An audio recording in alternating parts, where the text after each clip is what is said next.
حسبي ربي جل الله ما في قلبي غير الله نور محمد صلى الله لا إله إلا الله.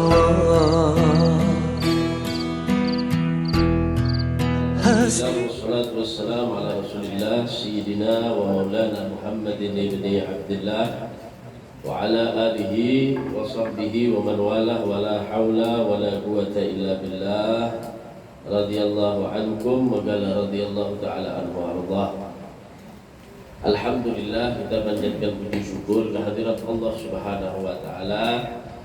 Pada siang kali ini kembali kita dapat berhadir di Majelis Miftahul Jannah untuk sama-sama kita melakukan rutinitas ibadah atau al-amalus salih al-khairiyah, amalan yang baik, amalan yang saleh, yaitu duduk kita di majelis ini untuk sama-sama beribadah kepada Allah Subhanahu wa taala, kemudian menggali sedikit daripada apa di antara ilmu yang akan kita dapatkan, dan insya Allah mudah-mudahan kita dapat mengamalkannya. Mudah-mudahan dengan duduknya kita di majelis ini dosa kita semua diampuni oleh Allah dan kita mendapatkan keberkahan daripada ini majelis. Amin Allahumma amin Allahumma. Hadirin dan hadirat yang dirahmati oleh Allah. Nah, seperti dalam pertemuan yang lalu, kita akan menerangkan sedikit daripada keutamaan bulan Muharram, ya, keutamaan bulan Muharram. Begitu juga apa yang bagus kita kerjakan daripada amal-amal yang ada di bulan Muharram ini, ya. Sekarang kita sudah masuk berapa hari berarti Muharram ini? 4 hari ya, 3 hari ya, Rabu ya, Rabu ya, Kamis, Jumat, Sabtu, 4 hari kita sudah masuk di bulan Muharram. Nah, sebenarnya ketika kita sudah masuk di bulan Muharram, ini namanya Amun Jadid, ya, Amun Jadid. Jadi kita tahun baru, ya, tahun baru. Nah, yang perlu benar ketika kita ada di tahun baru ini bukan tambahan umur dan kurangnya umur yang kita permasalahkan, ya.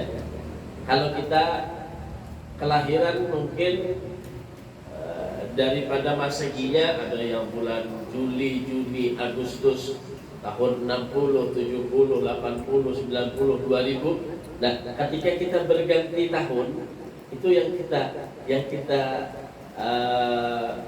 yang ada di dalam benak kita adalah dengan bertambahnya usia atau bertambahnya jalan yang akan kita jalani, yang kita dapati tadi. Cuma ketika masuk di bulan Hijriah, ketika masuk tahun baru Hijriah, ini kita jangan lagi memikirkan tentang usia, bertambah lagi, bertambah tahun lagi. Oh, 2000 ini sudah tahun milenial, ini sudah tahun modern, bukan begitu. Jadi yang perlu kita ketika masuk di dalam bulan Hijriah ini, yang perlu kita pertanyakan dalam diri kita, yang perlu muncul di dalam pemikiran kita itu amal kita yang telah lalu dan amal kita yang akan datang ke hadapan Allah Subhanahu wa taala. Nah, jadi ini hikmahnya. Jadi sangat penting bagi kita nih merenungi, ya Allah, kemarin kayak apalah, lawan sekarang kayak apa. Nah, ini hikmah daripada pertama dulu, daripada hijrah, ya, daripada bulan Hijriah itu. Maka Rasul Sallallahu Alaihi Wasallam, ya, ketika Rasul pindah dari Mekah ke Madinah, di situ awal mulanya ada penghitungan daripada Hijriah tadi. Ya, di sana Rasul Sallallahu Alaihi Wasallam dari Mekah ke Madinah itu bukan cuma membawa badan yang berpindah dari kota ke kota, akan tetapi Rasul Sallallahu Alaihi Wasallam membawa hijrah seluruh orang-orang yang beriman dari amal-amalnya yang sebelumnya mereka berada di masa jahiliyah menuju kepada masa Islamiyah. Yang sebelumnya mereka asyik dengan minum-minuman keras mereka, dibawalah mereka dengan makanan dan minuman yang halal. Yang asalnya mereka sebelum itu menyembah berhala, maka Rasul ketika pindah ke Madinah membangun masjid pertama kali, yaitu Masjid Quba, kemudian Masjid Madinah. Agar apa? Mereka yang dahulu dengan dosa bergelimangannya, yang dia tadi menyembah berhala, tidak menyembah kepada Allah, maka mulai saat itu mereka ikrar janji di dalam dirinya masing-masing akan meningkatkan imannya untuk menyembah tidak kepada yang lain kecuali hanya kepada Allah Subhanahu wa Ta'ala. Itu adalah makna daripada masuknya bulan Hijriyah. Nah, jadi kita harus diri kita tadi itu mengkoreksi kepindahan, bukan pindah kita dari satu kota ke kota yang lain. Jadi, masuknya kita ke bulan Hijriah ini adalah kita tanyakan kualitas amal dan ibadah kita kepada Allah Subhanahu wa Ta'ala. Ya. Jadi frekuensinya amal menambah, amal bertambah, maksiat berkurang. Nah, ini berarti sukses sudah hijrahnya, sukses sudah masuk di dalam bulan Hijriyah. Ya, jadi di sana. Nah, di sini Allah Subhanahu wa Ta'ala berfirman tentang keutamaan daripada bulan Muharram, di antaranya qala Allah Ta'ala, Allah berfirman, inna iddatasy syuhur indallah 12 syahran. Allah mempunyai bulan yaitu 12. Fi kitabillah, di dalam kitabnya Allah, yauma khalaqas samawati wal ardh. Allah sudah menetapkan ketika Allah menciptakan bumi dan langit, bulan itu ada 12. Ya. Jadi sebelum mereka juga merumuskan bulan mereka, Allah sudah merumuskan dengan 12 bulan. Minha, di antara 12 tadi, arba'atun hurum, ada 4 bulan haram. Kenapa disebut dengan bulan haram? Karena sangat besarnya perhatian Allah dan sangat besarnya lipat ganda dari Allah kepada orang yang beramal ada di bulan haram. Sebagaimana kata ulama, Allah juga akan memberikan perhatian khusus kepada orang yang berada di tempat yang haram. Allah memberikan tempat khusus di Mekah, Madinah, apalagi Baitul Maqdis. Begitu juga tempat-tempat kaum solehin, di mana ada kaum jejak orang solehin. Di situ Allah memberikan khusus pandangannya kepada orang yang berada di sana dan beribadah di sana. Lebih orang yang beribadah di Masjid Madinah dengan selain di kota Madinah. Lebih pandangan Allah dan lipat ganda dari Allah orang yang ada di Mekah dengan yang di luar Mekah. Pandangan Allah lebih. Begitu juga kata ulama, Allah memberikan perhatian lebih dan lipat ganda yang lebih kepada orang yang beramal ibadah ada di bulan haram. Jadi perlu perhatian kita 4 bulan ini. 4 bulan di antara 12, 4 bulan ini kita ibarat kata nembe isi sabuk, kencangi sabuk dulu bisa ibadah. Kencangi sabuk bisa ibadah. 4 bulan ini. Di 4 bulan ini kita maksimalkan beribadah kepada Allah Subhanahu wa Ta'ala. Dzalika dinul qayyim fala tadlimu fihinna anfusahum. Maka janganlah kalian mendolimi kepada diri kalian. Dan di sini ulama mengatakan dalam tafsirnya, jangan kalian mendolimi dalam diri kalian. Artinya apa? Lipat ganda Allah juga akan besar kepada orang yang mendolimi dirinya dengan melanggar segala perintah Allah dan mengerjakan maksiat kepada Allah Subhanahu wa Ta'ala. Maka orang yang melakukan maksiat itu hakikatnya dia mendolimi kepada dirinya sendiri. Orang yang melanggar perintah Allah hakikatnya dia mendolimi kepada dirinya sendiri. Maka ketika masuk bulan haram, itu kita perbanyak ibadah kita tingkatkan. Begitu juga kemaksiatan dan perkara-perkara yang lalai. Lebih-lebih lagi perkara yang haram kita tinggalkan. Ya, kita tinggalkan di bulan haram. Ya. Apa saja itu bulan haram yang 4? Wal ashhurul hurum, dan bulan yang 4 itu adalah pertama berurutan dia. Berurutan ya. Dimulai dari Dzulqa'dah. Dzulqa'dah atau dia orang Jawa bulan Apit. Oh, bulan Apit tadi ya. Takapit jadi kita. Ya. Kenapa bulan Dzulhijjah ini bulan yang mulia? Kemudian sebelum Dzulqa'dah itu ada bulan Dzulqa'dah bulan apa?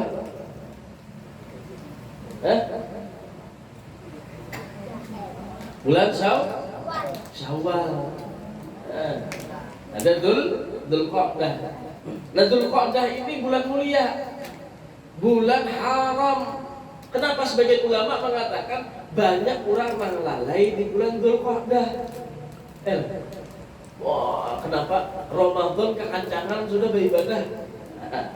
Syawal berabiannya aja sampai ke Dzulqa'dah, ada ingat lagi bahwa Dzulqa'dah itu adalah bulan yang mulia di hadapan Allah Subhanahu wa taala. Nah, mulai Dzulqa'dah di bulan haram ada Dzulqa'dah. Yang kedua adalah Dzulhijjah. Banyak hikmah yang terjadi di bulan Dzulhijjah. Kemudian habis Dzulhijjah bulan apa lagi? Bulan Muharram. Nah, ini bulan Muharram yang ada kita di dalamnya sekarang. Ya. Bahkan ulama mengatakan di antara bulan ini yang paling afdol beribadah adalah di bulan Muharram. Ganal benar. Ibarat di bulan Dzulhijjah pahalanya ganal, di bulan Muharram ganal lagi pahalanya. Kemudian yang terakhir adalah bulan Rajab. Jadi bulan 4 bulan haram itu yang terpisah satu cuma bulan Rajab. Dikatakan ini dihafalin. Jadi pertama bulan apa? Dzulqa'dah. Kedua Dzulhijjah. Yang ketiga Muharram. Yang keempat Rajab. Ini bulan Ashhurul Hurum, ada 4 ini. Ya. Maka perhatian kita benar-benar sebagaimana Allah memperhatikan orang yang ada di tempat yang suci, orang di tempat yang tanah haram, begitu juga Allah Subhanahu wa taala memperhatikan kita nih, gerak-gerik kita di 4 bulan ini. Penilaian Allah besar. Penilaian Allah besar di 4 bulan ini. Nah. Ibarat kata penentu bulan 4 ini. Ibarat orang mencucukkan presidennya lah. Mencucukkan presiden. Bila kawan menguasai Jawa Timur, Jawa Barat, Jawa Tengah, menang sudah tuh. Kenapa? Karena paling banyak manusianya di sini. Ibarat kata. Jadi 4 bulan ini penentuan bahasa kita di antara 12. Bila kita 4 bulan dimaksimal baik tuh kena kita. Ya, husnul khitam baik. Maka yang perlu kita jaga benar-benar itu adalah husnul khitamnya. Ulama itu paling takut dengan husnul khitam, artinya puncak akhir. Makanya mereka itu selalu memanjatkan doa sama Allah, selalu memanjatkan doa kepada Allah supaya apa? Supaya akhirnya hidupnya menjadi orang yang baik, menjadi orang yang selamat. 4 bulannya hati-hati kita menjaga benar-benar di bulan haram sekarang, bulan Muharram. Yeah. Nah, kemudian apa yang perlu kita benahi ketika kita ada di bulan Muharram? Ya. Pertama adalah nastaqbiluhu bitaubah. Kita perbanyak bertaubat kepada Allah. Ya.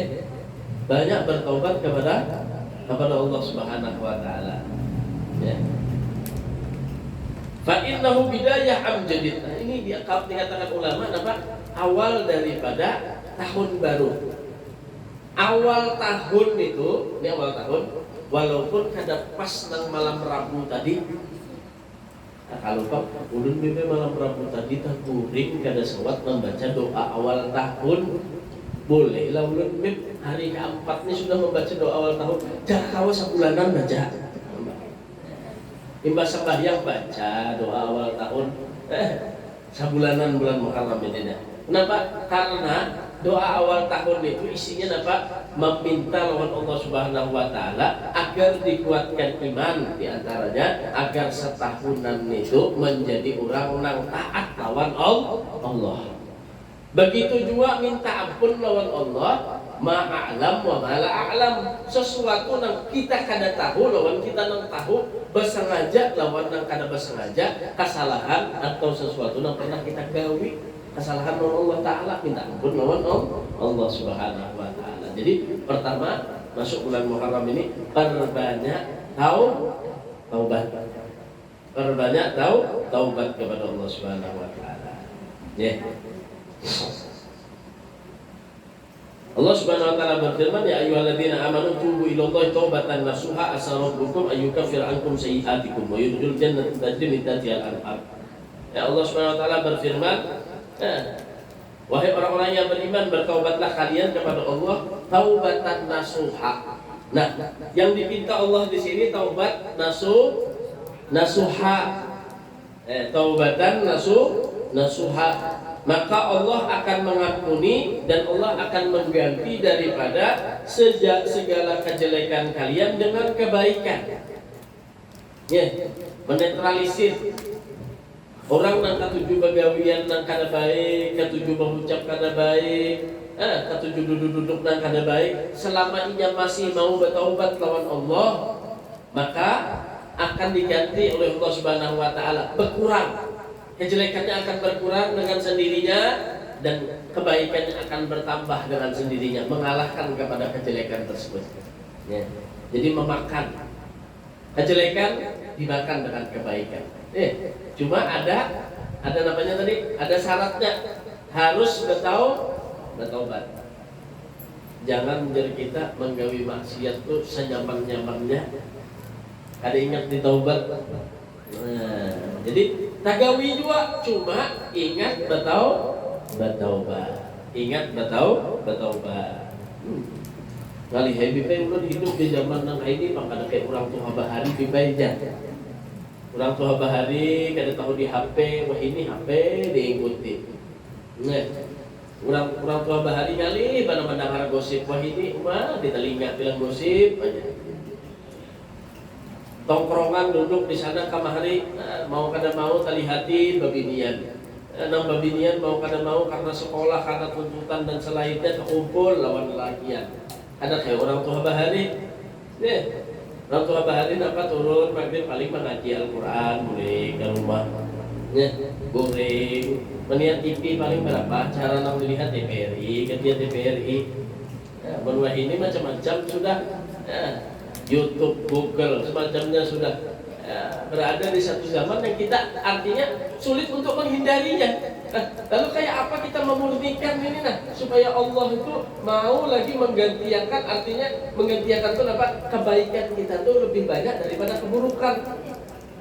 Kenapa? Karena kata ulama, bila keburukan kita lebih banyak sudah daripada kebaikan kita, itu tanda cirinya orang itu fasik. Apa ciri orang fasik? Ciri orang fasik keburukannya lebih banyak daripada kebaikannya. Nah, itu semua menetralisirnya supaya kembali kebaikan kita ini banyak daripada kejelekan yang kita kerjakan, apa? Diselai dengan taubat. Paling kada bolehlah bila hendak kuring tuh hendak terpajang mata tuh jangan kada ingat membaca istighfar. Hendak terpajang mata tentang seharian tadi itu sudah macam-macam untuk bepandir, mata melihat, batis melangkah, parut makanan ini dan itu, ya lah. Paling kada hendak terpajang mata seharian itu jangan kada ingat membaca istighfar, minta ampun lawan Allah Subhanahu wa taala. Qala Rasul sallallahu alaihi wasallam. Rasulullah sallallahu alaihi wasallam bersabda, sahabat Rasul, ya ayyuhan nas tubu ilallah. Kata Rasulullah, wahai sekalian manusia, bertaubatlah kalian kepada Allah. Wastaghfiruh, mintalah ampun kepada Allah. Fa inni, sesungguhnya aku, kata Rasulullah, atubu ilallah, aku bertaubat juga kepada Allah. Kalau Rasulullah menyuruh aja. Wa astaghfiruh, Dan aku meminta ampun kepada Allah fi kulli yaumin, setiap hari. Dari Rasulullah tiap hari minta ampun, bertobat kepada Allah. Ya. Berapa kali? Mi'atu marratin, 100 kali ya Rasulullah. Nah, kita namain Rasulullah ini ya Allah. Kita namain Rasulullah ini harusnya 100.000 kali. Rasulullah 100 kali sehari. Harusnya kita lebih banyak daripada Rasulullah sallallahu alaihi wasallam. Nah, ini jangan tadi sepaling kadanya anak kuring. Jangan kada ingat istighfar. Berarti amal Rasulullah mengatakan setiap hari beristighfar. Amalan yang paling afdal hari-hari kita gawin apa? Istighfar. Rasulullah kada pernah meninggalkan istighfar. Minta ampun lawan Allah Subhanahu wa taala. Kita nih ulah lawan kuitan rancakannya terjawab pigel. Artinya nak mengulah kuitan kita kesal. Dahulu bisa ditagur kuitan kena masih jero kuitan jangan rapi bang, jangan abut bang, kenapa ini kuciak jero kuitan jangan kesana lah, jangan berjalan ke sana. Inggih baik, cuma colong-colongan berjalan juga ke sana. Artinya banyak nih salah lawan kuitan. Ini contohnya kuitan aja biar kena ya. Tapi bila kita datangi baik kuitan kita tuh ya lah. Tahu ya kuitan kita ini banyak anak-anaknya dasar macal ini di sini. Datangi kuitan kita, ambil tangannya, belum minta ampun, minta maaf baik. Walaupun setahun sekali, ya lah. Bila apa bu? Bila hari raya, nang banyak sangkal kuitan, nang salah kita tadi sudah habis buat. Ya lah, habis sudah. Walaupun seperti apa yang terjadi dalam diri siapa tuh nang di zaman Nabi itu dulu Alqamah, nang durhaka lawan kuitan, mengutamakan bini daripada kuitan sampai sakit hati kuitannya. Ujar kuitan apa? Aku kada rela, pokoknya kada rela sampai Alqamah itu kada kawal lagi mengucapkan syahadat hendak meninggal dunianya. Jadi jangan Nabi sampai akan orang tuanya apa? Dibakar aja sudah Alqamah nih, nyaman aja kena tak kurang daripada adabnya di neraka. Kuitannya kada ridho. Cuma apa? Dengaran hati kuitan mendengar anak-anak dibakar apa? Luntur kada? Luntur juga. Ayo sudah. Memaafkan sudah Alqamah. Ya, hanya kau mengucap syahadat, hanya kau meninggal dunia. Nah, kayak itu juga Allah Subhanahu wa taala rahimnya orang tua kita. Orang tua kita tuh lemah lembut baik lawan kita kada purunan. Allah taala makinnya kada purunan lawan kita ini. Walaupun banyak karena sudah salah kita nih lah. Seperti lautan tadi.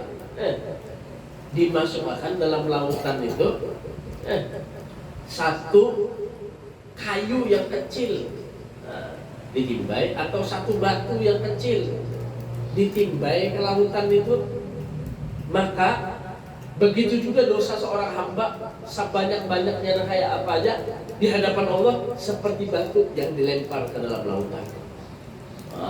Halus halus banget di hadapan Allah Subhanahu wa taala, asal syaratnya bataubat.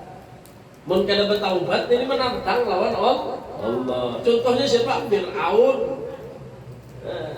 Siapa lagi? Korun. Tahu lebihan Korun bu? Bisa kamu mendengar kisah Korun? Korun ini sahabat dekatnya Nabi Musa. Nang mengikuti Nabi Musa, mulai perjalanan Nabi Musa diangkat sebagai Rasul. Korun diupat terus, membela terus lawan Nabi Musa. Miskin si Korun ini, bekas budak si Korun ini, umpat lawan Nabi Musa ke sana kemari si Korun ini. Dan orang bahasa ini bahasa gaul apa? Apa bu? Tahu lah bahasa gaulnya ini orang ke sana kemari bersahabat itu apa? Besti kan bu? Besti. Artinya Nabi Musa ke sana kemari bu. Lagi sakit. Lagi dari kada berduit, umpat Nabi Musa. Datanglah Nabi Musa, doakan bang ulun sugih wahai Nabi Musa. Dan Nabi Musa jangan gitu. Berat ujiannya Nabi Musa orang sugih nih. Datang ulun doakanlah Nabi Musa, karena ulun awak membantu orang lain, ulun akan membantu ulun ini. Jangan. Sampai 3 kali Nabi Musa ini orang kan berulang juga. Doakan sudah sugih sekalinya korun ini, sampai dikatakan kunci gudang korun, kunci gudangnya aja sugihnya korun ini gue. Kunci gudangnya harus membawa itu, mengangkat itu dengan 70 unta, hanya orang angkat kuncinya. Ada nama itu sugihnya orang.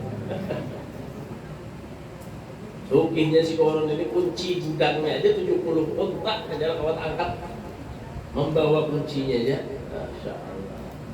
Cuma Nabi Musa, maha aja Nabi Musa nih lawas nah. Korun nih kada datang lagi, kada umpat lagi, kada turun lagi ke majelis nih. Pas sugih kada turun lagi ke majelis, apa nih? Habar apa? Pulang datang impak korun, sugih wah ini sudah sekali korun.